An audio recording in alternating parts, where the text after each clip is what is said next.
Welcome to NextGen Talks, the podcast where we dive into the future of trucking and logistics by highlighting the voices shaping it today. I'm your host, Lindsey Trent, and together we'll explore how schools, industry leaders, and young professionals are coming together to drive change. From classrooms to truck cabs, from diesel shops to logistics hubs, we'll share stories, insights, and innovations that are steering the next generation towards rewarding careers in this vital industry. This is more than just a podcast. It's a movement to inspire, connect, and celebrate the people building the future of trucking. And we couldn't do it without the support of our sponsors, Performance Food Group, Descartes, Fastport, National Transportation Institute, XPO, and Advanced Training Systems. Thank you, and let's get started.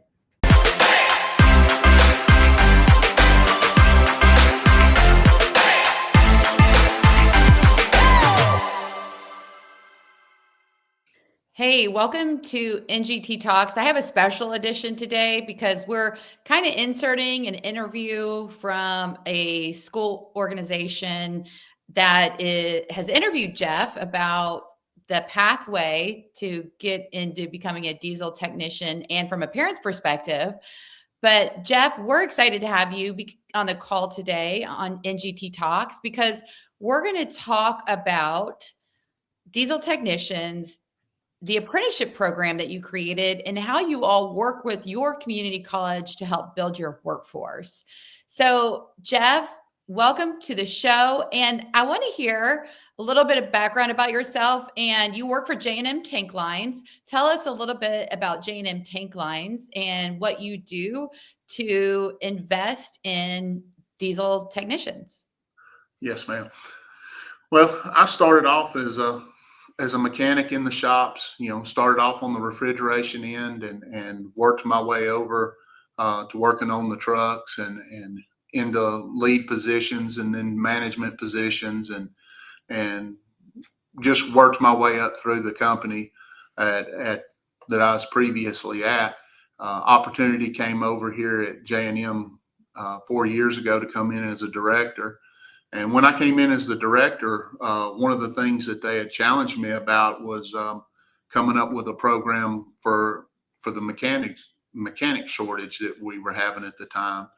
And one of the things I did was go and visit the community college and up around, and that's where we found out about the diesel by distance program that we started. But J&M is a family-owned business. Two brothers own us, and it's been in business since 1948.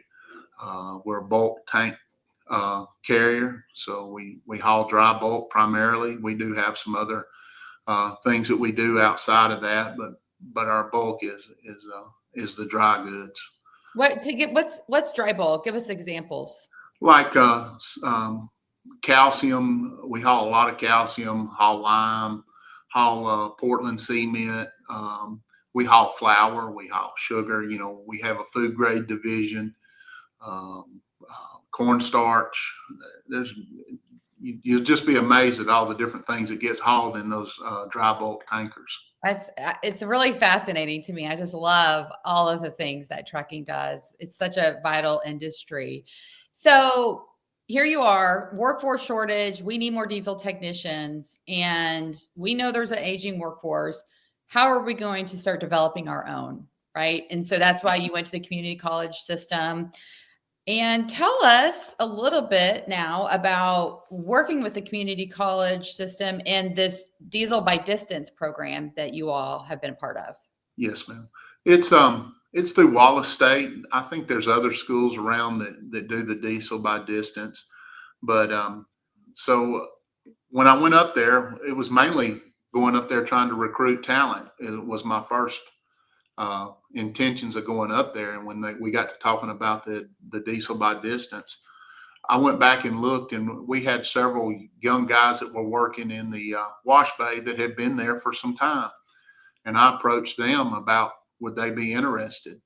And two of them said yes. And we put both of those through the school.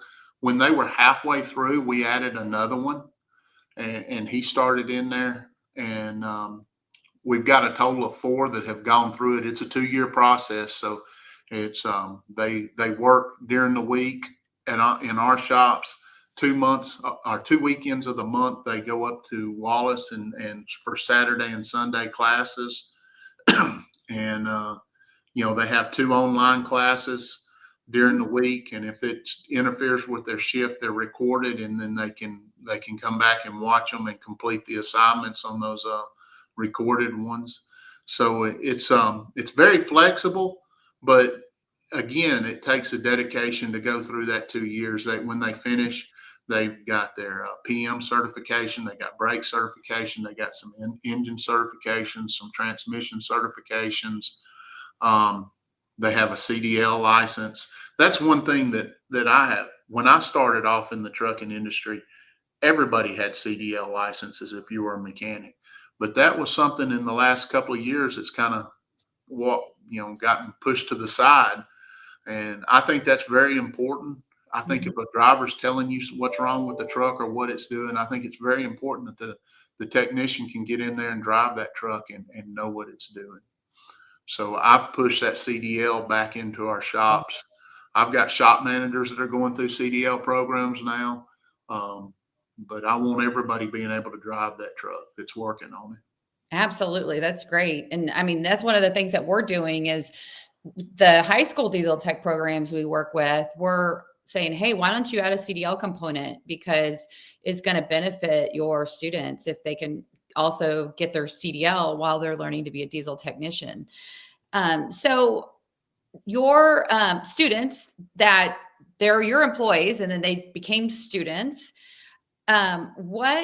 so it's taken them 2 years and they're doing on the job training, plus they're learning with the community college system.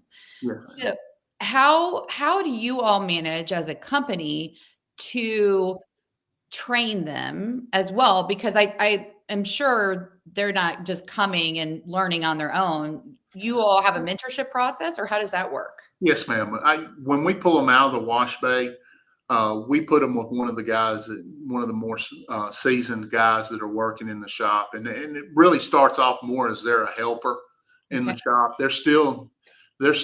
We give them a little incentive money for going through the school. We give them $1 an hour increase for going through the school, and as they're going, they start off more of a helper, and as they build their skills, then they kind of separate off and they'll start doing some of their own jobs, and then it's always fun when you see a guy complete their first job assignment by themselves. The pride that technician comes up with, I got it fixed.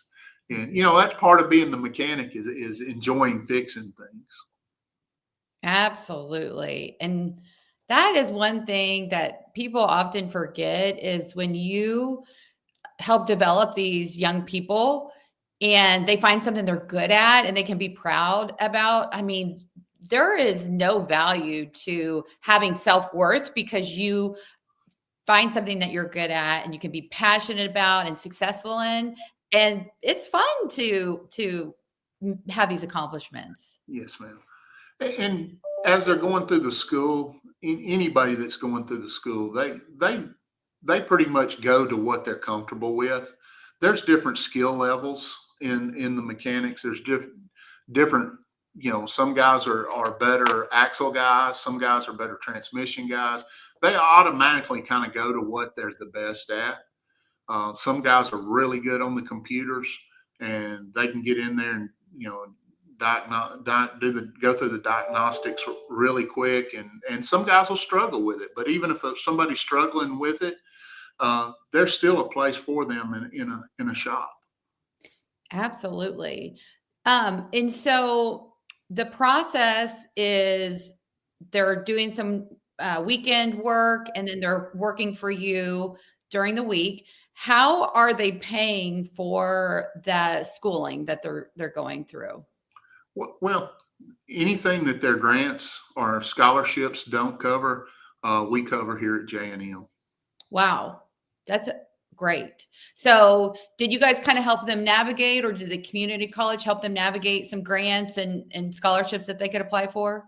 Yes, ma'am. There's a lady up at Wallace, Anna Beard, that works through when she gets our guys. She takes them through all the financial aid stuff and sees what they can get grant wise or through scholarships. She has done a great job finding different scholarships for us Mm. on there. But even as much as if they go up there and they some of the guys that live far away, it's an hour and a half drive. They have to be there at 6 o'clock Saturday. They don't get through until 5, have to be back up there 6 o'clock Sunday. We get their hotel room up there and around the school. So we take care of them on going through the program. And I've only had one guy leave that has gone through the program, and he bought his own Snap-on truck after he had worked with us for 2 years, and he's a Snap-on dealer. So if they're better in themselves, then that's what it's about. Yeah, that's a success right there. Yes, ma'am. It's him finding that, finding that opportunity and seeing that it all connects, because maybe he's your Snap-on tool guy, right? Well, he does do some of our shops, so. Absolutely, that's cool. So, how many shops do you have, and have you tried to do this program at maybe some of your outlying shops where they're coming in a little further? We have 10 shops. We got 4 in Georgia, uh, 1 in Texas, and 1 in the Carolinas. We also have a Transchem shop in Texas. That's a sister company of ours that we manage. So really, you could say 11 shops if you throw the Transchem one in. We've done that in Georgia, but we brought them over to Alabama for the diesel by distance program. That's awesome. So you see this as a valuable tool even for your outlying locations. It's not just for your main Alabama shop, but for Georgia as well. Yes. Now, one thing about J&M, our employees, our diesel shop employees are very loyal. I've got guys that's been here for 35 years. I've got, most of my technicians have stayed for a long time, 10, 12 years seniority in most shops is the average. That's incredible.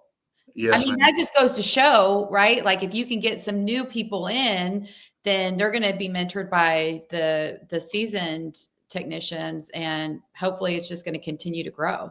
Yes, ma'am. This guy did not go through our diesel by distance program, but he had started 12 years ago in the wash bay, and he's now running my Sylacauga shop. I've got another guy that started back at entry level, I think 20 years ago, and he's one of my divisional managers. So J&M as a whole has always, let the guys grow inside the company, start off entry level and work their ways up.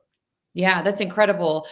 Is this program, is it an official Department of Labor apprenticeship program? I'm not sure on that, Lindsey. I would think it would be coming through the community college, Yeah.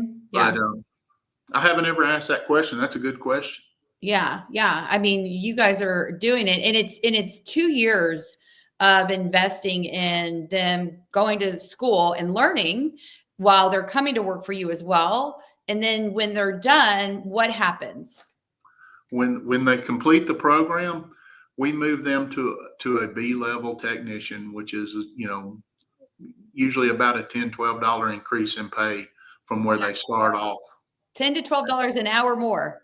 From when they started off. Now we'll give them some bumps through the way, but it really turns it into a career at that point. It's something that they can make a good living at and support their families and things of that nature. It's really, I've witnessed it change people's lives. And that's one of the things why I like it so much is you get a guy that comes in and he's just making a paycheck, looking for his next opportunity, and you keep him on, you let him grow inside the company.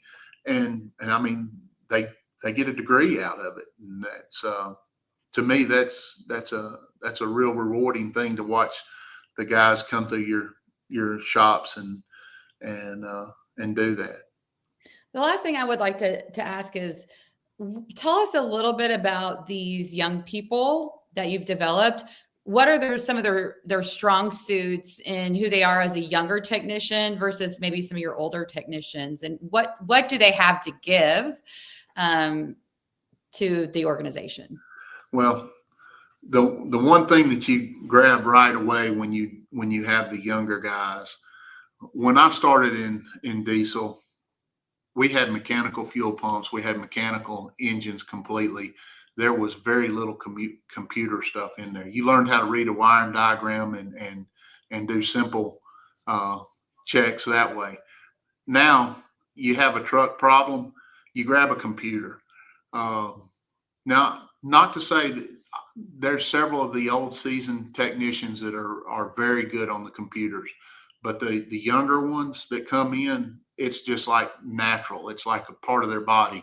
They can just go right to it, and they really excel at the diagnostics and things of that nature on there. You can tell a big difference how much quicker they'll catch on to something over somebody who's come through the schools of hard knocks in diesel like I did. Right. Like all of us, our kids teach us so much in terms of technology. Yes, ma'am. Yeah. And you believe in being a technician so much that your son actually followed in your footsteps. Yes, ma'am. My son, when he was a senior in high school, he was looking at different trades, and he had asked me about diesel, and I'd had I'd had a connection up at Wallace, and I carried him up there and let him go through and see it, and he took off with it, and he absolutely loves it. One thing I tell these young guys, and you'll hear me say it all the time: be early, don't let nobody outwork you, and stay dedicated. And he's doing all that. I'm very proud of him. That's awesome. So from my perspective, hey, research what you want to do as a skill, right? And your son decided, I do want to be a diesel technician. So he looked at all the different trades and found being a diesel technician was a good fit for him. And then he went and explored the community college that had a training program to see, hey, is this training program the right fit for me? Yes, ma'am. And then he enrolled and he eventually got a job, I think second semester, right? Second semester, yes, ma'am. He worked second shift and went to school during the day, and after he went to work, he paid for all anything that any expense that he had, he paid for it all the way through the rest of the way. He's incredible. I mean, I love that. So he did school and learning through work-based learning. So he had that combination. When he graduated, I'm sure he could have gotten a job at any location he wanted to. He actually did change locations. He went to work at another tanker company here in Birmingham. It's an oil company. So he's actually working on fuel and oil trucks and things of that nature now. So when they work on fuel and oil trucks, are they working on the tankers as well as the tractor, or is it kind of one or the other? No, he works on all of it. They all, I mean, even my guys here, you might be, building an engine one day and putting brakes on a trailer the next day. One thing that I've always pushed is I like seeing my more senior guys doing the PMs. The PMs are the backbone of your fleet. And, a lot of companies want to put an entry level guy doing PMs, but, and our entry guys do PMs, but they're always audited behind after they do it. But, I like putting my more senior guys doing the PMs and then letting the younger guys fix what they find. The older guy finds on the PM, they get skills and see why it's broke and things of that nature. So that's just some of my theology on in the shops. I love that. And so why is that? Why do you want to have your senior guys look at those PMs just to give those younger guys experience? Well, a senior guy's going to find more wrong with the truck. My goal when we PM a truck is it doesn't come back in until the next PM. So, and we grade our technicians on their PM reliability is what I call that. That is so smart. So your senior PMs, they really can identify. So they're doing those PMs. Younger guy may be looking in behind them, but then the younger guy is the one that comes in and really fixes it. And so that is a great learning opportunity. Yes, ma'am. Yeah, I love that. I think that's great. Well, thank you for being on NextGen Talks today. I think that we are seeing more and more of diesel tech shortages around the country, but we're also seeing young people wanting to explore, hey, do I want to be a plumber? Do I want to be a welder? Do I want to be a diesel technician?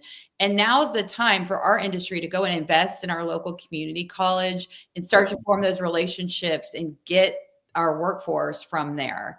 Is there any suggestion if I'm a shop manager, I'm a service manager, what would you say to that service manager? As far as getting aligned with a college, Yeah. you just have to. I picked up the phone and went to calling them and talking to them until I found one that I liked and it was in our area. You know, I'm doing some other things with the Alabama Truckers Association, and we're trying to develop some networks there between all the shops and different training. But I mean, here's the next thing. When you're a diesel mechanic, the training never stops. This engine technology, truck technology, it's always growing. Every time I go to the TMC meetings twice a year, and every time you go there, it's you see something new that's coming. Wow. Yeah. Well, thank you for all you've done to invest in your area and young people and actual people who you gave the opportunity to prove themselves and better themselves. And that's what it's all about. It's all about uplifting these young people to help them have a great career, to be able to support their family and to be able to do something they're proud of. So thank you for all you've done, Jeff, to invest in young people. Thank you, Lindsey, for us having this opportunity to talk. And we just hope more of you out there listening will invest in your local community college, invest in the high school, and maybe have entry-level positions where they can become diesel techs. So if you want more information, please check out our show notes today. We're going to have some good information in there. And that is one of the things that we can do is help you get connected to your local schools. So visit our website. You can email me, Lindsey, at nextgentrucking.org.